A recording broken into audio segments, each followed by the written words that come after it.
আমার ওই কথা আপনাদের মনে আছে কিনা জানি না। সম্রাট শাহজাহানের সময় এক ফকির, এক ভিক্ষুক ভিক্ষা করে বেড়াতো। 70-80 বছর বয়স হয়ে গিয়েছে। এক লোক বলছে, সারা জীবন তো তোমারে ছোটবেলা থেকে ভিক্ষা করতে দেখলাম। সে বলল, মানুষের দেয় তো 2 পয়সা 1 পয়সা, ভিক্ষা ছাড়া করবোটা কি? লোকটি বলল, তোমার একটা পরামর্শ দেই, একদিন সম্রাটের কাছে গিয়ে যে দেখো, একবারে যা দেবে খাইয়া কুলাইতে পারবে না। সম্রাট শাহজাহান কোথায় আছে এখন?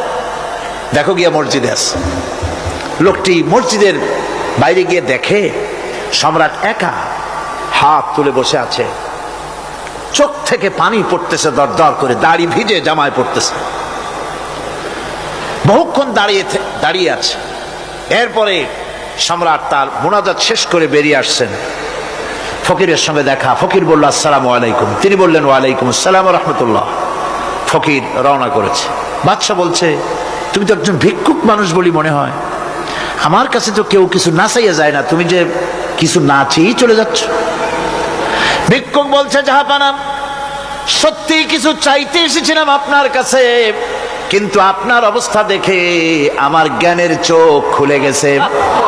আমি দেখতে পেলাম আমি যে সম্রাটের কাছে ভিক্ষা চাইতে আসলাম, আমি তো শুধু তাকায় আছি, আমি তো কান্দি না, বরং আমি যার কাছে চাইতে এসেছি তিনি আমার চাইতে আরো নগণ্য ভিক্ষুকের মতো হয়ে কার কাছে যেন হাত পেতে চোখের পানি ফেলে কান্দে।